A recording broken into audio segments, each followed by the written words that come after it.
Welcome back to the Chipotle channel. It's me, JT, bringing you today Democracy 3. I have set down this session in hopes of a quick play, but I feel like this could go on for longer. Therefore, after watching the first video of this, it's up to you to let me know whether you want it to go on for longer or not. I'll do my best to try and make it entertaining, but this is a politics simulator game. And although it is pretty cool and I enjoy playing it, it can be quite boring at times, so I cross my heart, I will do my best. We're just going to jump straight into it. I don't think there's anything to explain. It is just a politics simulator.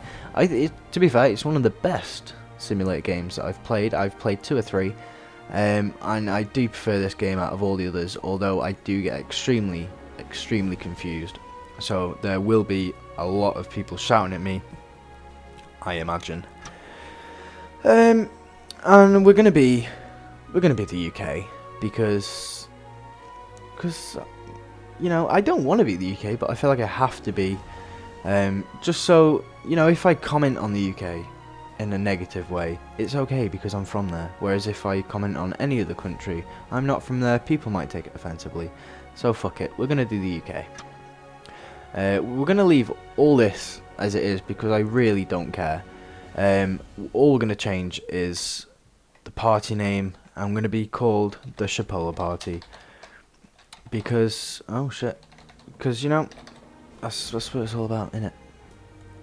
Well, yeah, we're going to go against the Jehovah Party. I don't really care, to be honest. Okay, so welcome to Democracy 3. You've just started your first term as Prime Minister. As your Chief of Staff, I'm here to explain how things work. This guy is very handy. The icons below show you how a few indicators of the state. What? Blah blah. The icons below show you a few key indicators of the state of our country. Hopefully, you can change things for the better and get re-elected after your term is up. I've just quit the fucking thing. Oh god. Welcome to New Joe's Prime Minister. The lives of all 63,046,000 citizens are in your hands.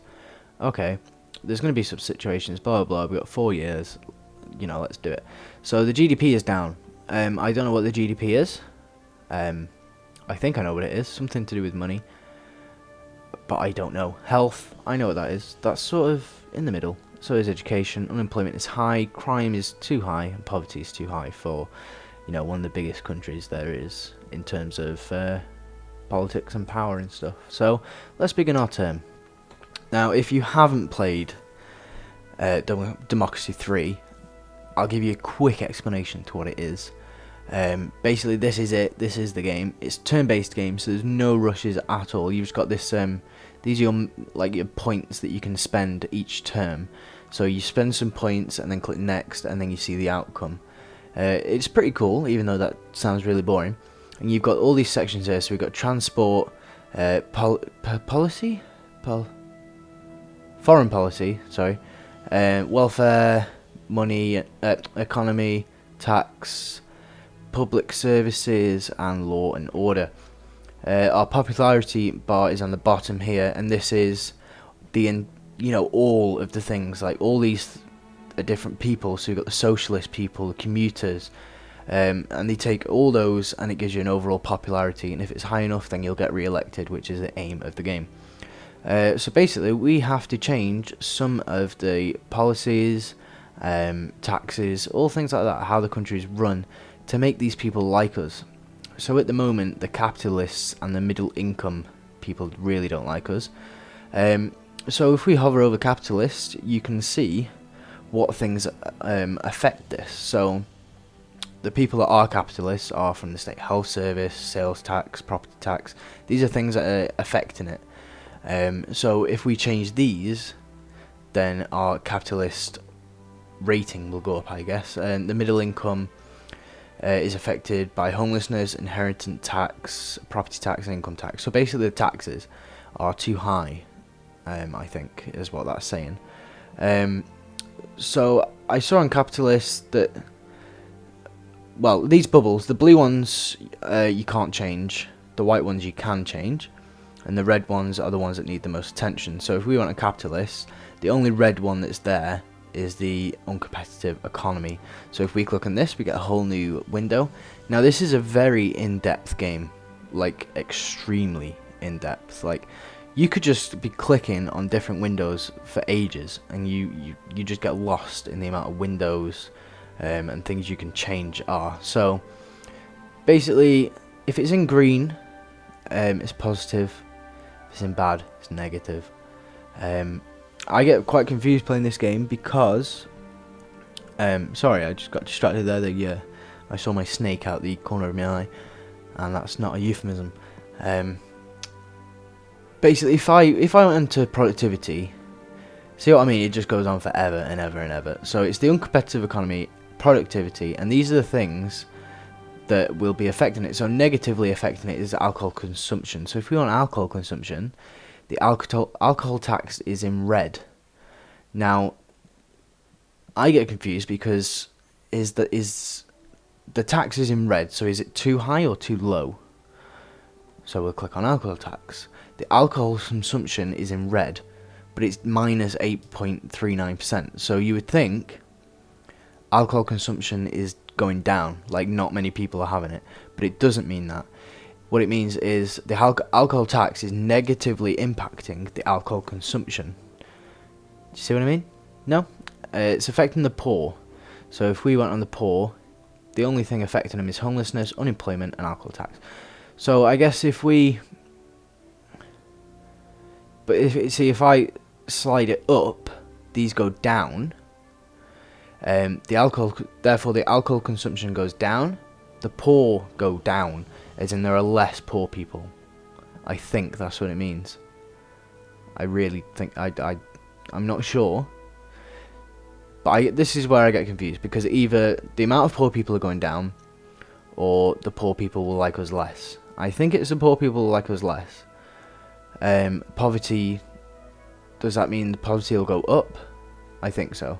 So what we're going to do is cancel that because I'm far too confused. We're going to look at our policies. Now in our tax, what can we do here? There is an alcohol tax we can impose, but we don't have capital, which is these points appear. Apparently I've just spent 9 points. I don't think I did. I pressed revert changes, unless that cost me. Oh dear, never mind. Right, I think what we're gonna do is we're gonna create jobs first, because we have unemployed people, which is always going to be a problem. So we're going to give more grants to small businesses. So we're going to apply that. That costs us 10 points. So the more small businesses, the more jobs there are available, basically. And I'm sure there was another one as well that we can do there. Let's have a look. Let's go on. Where would I find it? Unemployed. Where's that? It will be in... Where would it be? Unemployment. What's this? Technology backwater. Where do I find unemployment? Is it in welfare? Unemployment benefit. Okay. So there it is. There. So this is unemployment. Causes. Apparently there's too much military spending, too much health service. Unemployment benefit is okay, and private schools. So affects trade unionists, that affects it. Commuter, that affects it. Wages. Let's go on wages. Can we do anything here? We can't. See, this is going to be such an unproductive thing, because there's just too many things you can do here. I think we'll tackle homelessness first. Okay. So state housing is in the red. So I guess if we put it up. Oh, I don't think we have enough. No, we don't have enough. Okay. Let's go like that. wonder what we can do over here for housing and stuff. Rent controls. An alternative to state housing is a system where state will regulate the private rental market. Okay, we could do that. Yeah. So poverty goes down. No, is that? See, is poverty going down, or do the poverty people dislike us more? I have no idea. Private housing goes down. Private renting market. In a bid to ensure the supply of affordable housing for all, even with the private sector, capitalists will naturally see this as a distortion of the free market that will prevent enough homes being built, whereas supporters will say it prevents exploitation of the poor. So the poor people will like us, and the poor earnings go up. So I think we're just going to do that. And then we've only got three points left, so we're just going to go for next on there. And then we'll sort of see a little report now. So this is a quarterly report. Debt protection law. These are things that require action. So debt collection agencies have been in the news because of the aggressive methods they're using to extract payment from people who owe large sums of money. These debt collection agencies provide credit to people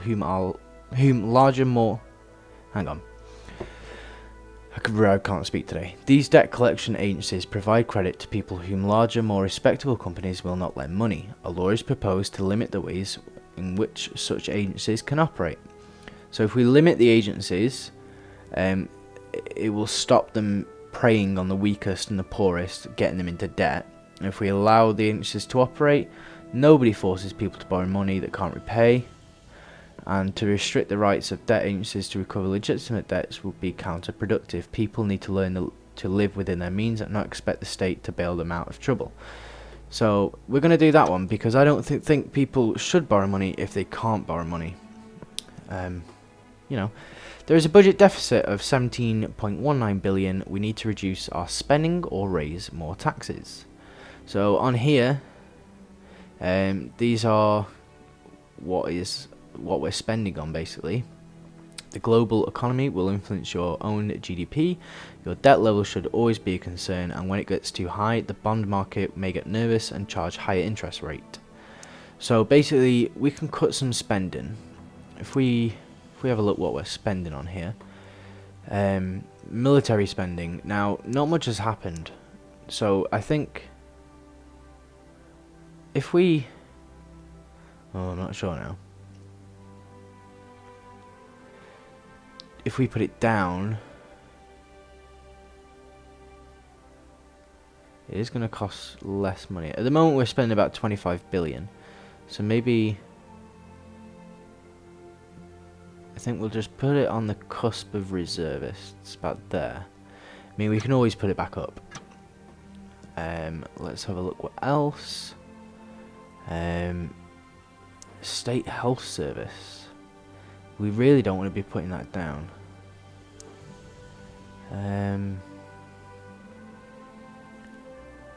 Let's have a look. Alcohol abuse.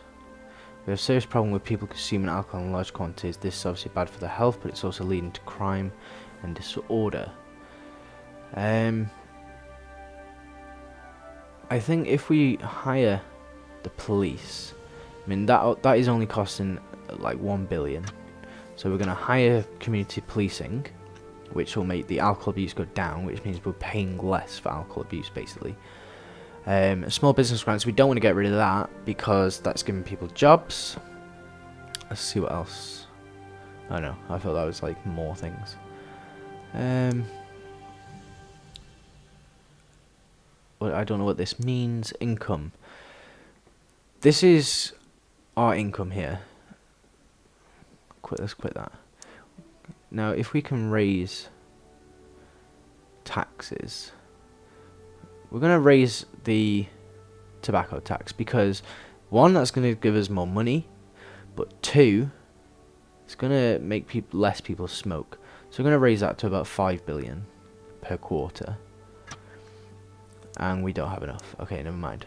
So things like that, you do have to think about them hard because yes, less people are going to like you, but less people are going to smoke, therefore causing less health worries, therefore not spend as much on the NHS, which is the National Health Service, if you didn't know.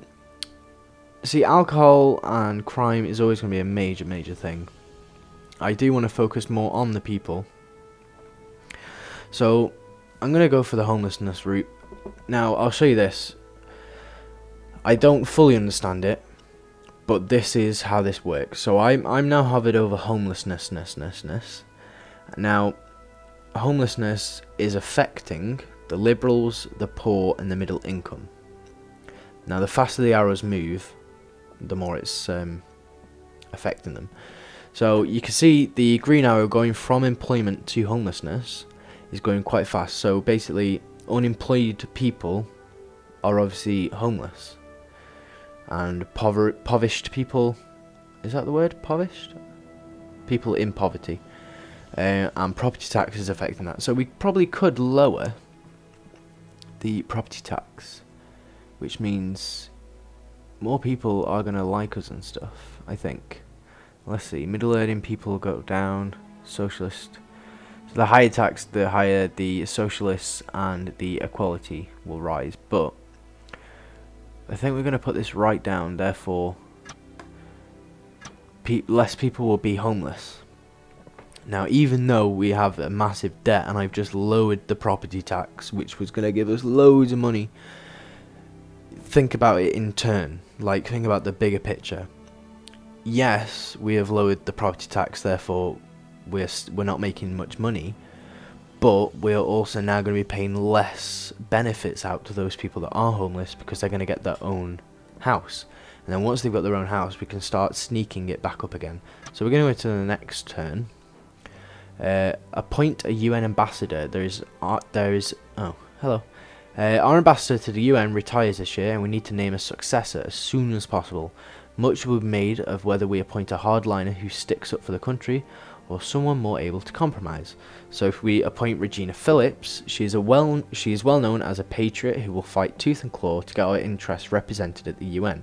Seen as a popular choice amongst patriotic and more conservative citizens, she is historically against foreign aid and a supporter of import tariffs. She is not popular internationally. Or Steve Harris, who is a popular figure on the international stage with a reputation for solving difficult problems through compromise and understanding.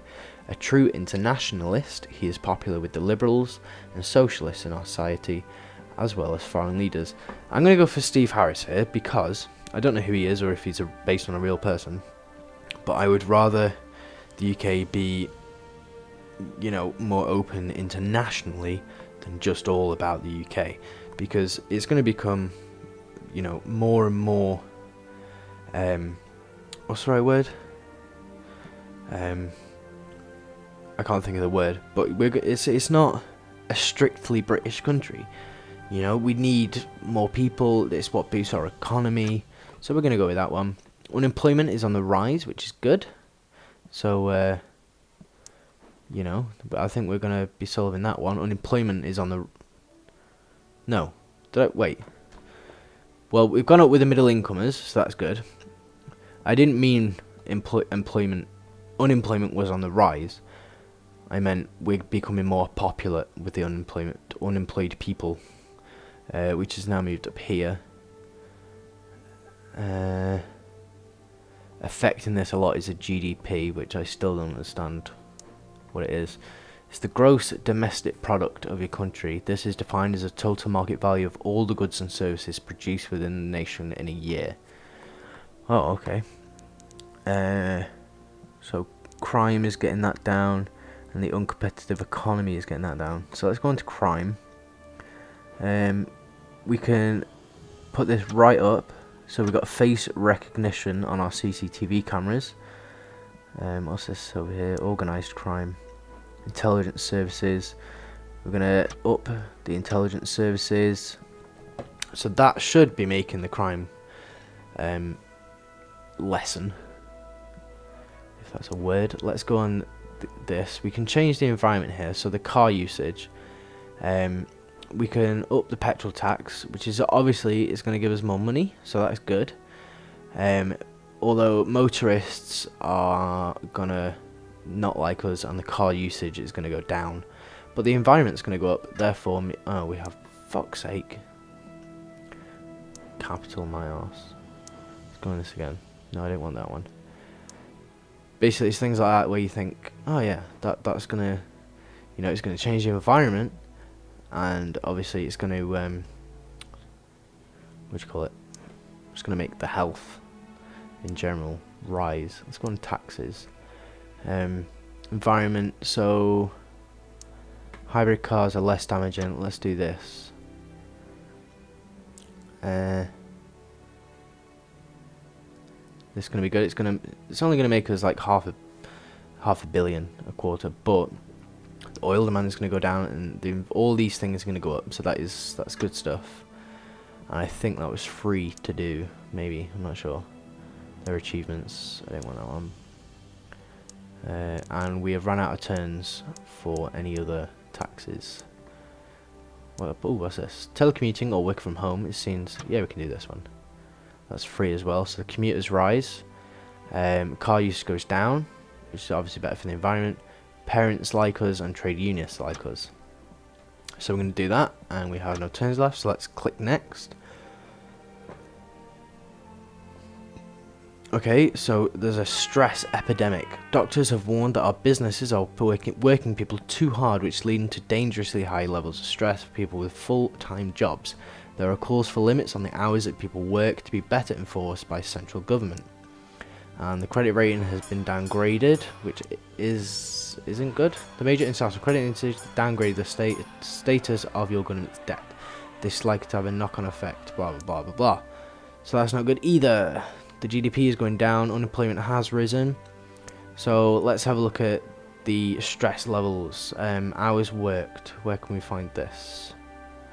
It is somewhere. Where's it gone? That's unemployed. Is this work hours? Yeah, working week. The number of hours worked on average by our citizens in a week. In a fluctuating economy, this may vary from the contracted hours as people give in to pressure to work unpaid or paid overtime to keep their jobs.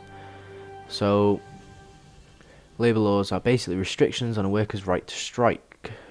I don't understand what that means or what this does. Please help me. Pro-union, pro-employer. Working week goes up. What does that mean? I don't understand what this means. Trade unionists consider the right to strike to be fundamental and not open to negotiation. I'm going to close this, because I don't know what it means.